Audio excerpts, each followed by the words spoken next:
Hi everyone, Robin Spears here, and this video is going to be a follow-up video to a video that a couple of videos I've done in the past about why I would never want to buy a condo that's less than 5 years old. So that would include new builds or even something that's only a couple years old. I'm not saying that you shouldn't, just saying there are potential pitfalls that a lot of people don't realize until it's too late, until they're in the process. And I've got a friend here that's going to share some of his experiences that he's actually going through right now, and kind of reinforces why you should know this information, because if I'm correct, would you have bought this place knowing what you know now about it? Absolutely not. Yeah.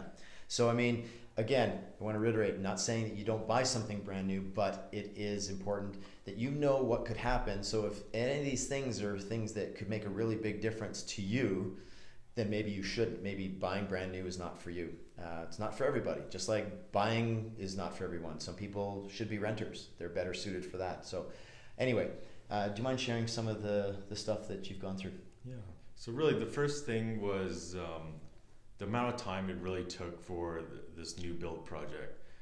They told us it would be around a year till we got to move in, and then it really took 2.5 years. So it changes your plans. So you have to look at where you have to rent or what your options are really at this point, because another 1.5 years, that's quite a long time. It devises your plan that much further. Yeah. Another thing, once we got into the new place, the first year they had the condo board meeting, and just how the condo board proxy from the builder, they were able to really sway who was going to be on the board and their decisions being on the board, really. So a lot of things were not completed when they were supposed to. A lot of decisions were not made in favor of all the residential owners. And being in the new build, there's a few things that were promised that was never delivered.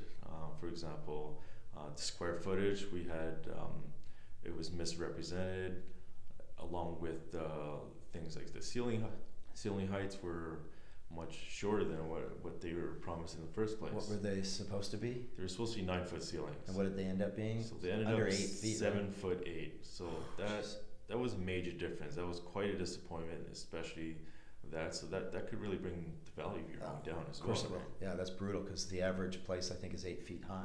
Yeah. So they're under the average. Yeah. Yet they were advertising something that was above average. Yeah, which we thought was standard, and there's no way that it could. Yeah. That could be changed. Well, and that's, if you don't mind me interjecting here, that's actually a real big concern for first-time buyers, because builders are not regulated like other, for instance, realtors, or if something comes on the market, if it's on the MLS, it has to be regulated, and there's rules that the seller and the realtor have to follow, whereas builders, for instance, measurements, this is a big bone of contention for me. Builders can measure from outside the walls. They even sometimes include the balconies in the overall square footage. So they might be saying it's 500 square feet, and you find out you've got a 420 square foot place with a 75 square foot balcony. Whereas, you just have to know these things, know what you're dealing with, so that you can make the right decisions going in. That's the problem, is they're not regulated. So it makes taking them to task later is the only way to do it is go to court. Yeah. Right? So It really is. sorry, were there any other things that you had concerns about, or wanted to let people know about? The ceiling height mainly, and also the square footage lots. I mean, we were promised one thing, but then it was short about 80 square foot. I mean, for a condo, that's quite a big deal, but maybe for not a large family home, it might be different. Right? Yeah. But it definitely will, I think, affect the resale value of the home. It will definitely affect your resale value.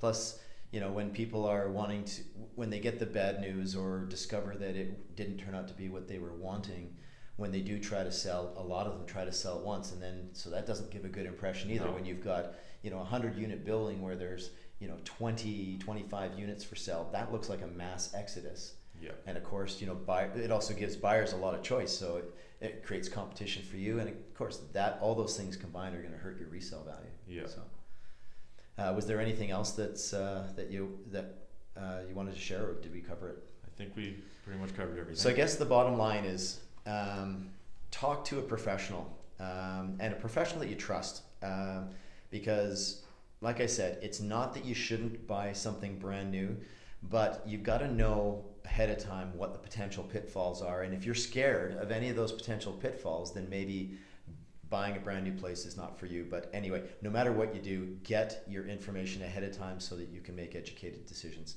Thanks for tuning in, and thank you for sharing.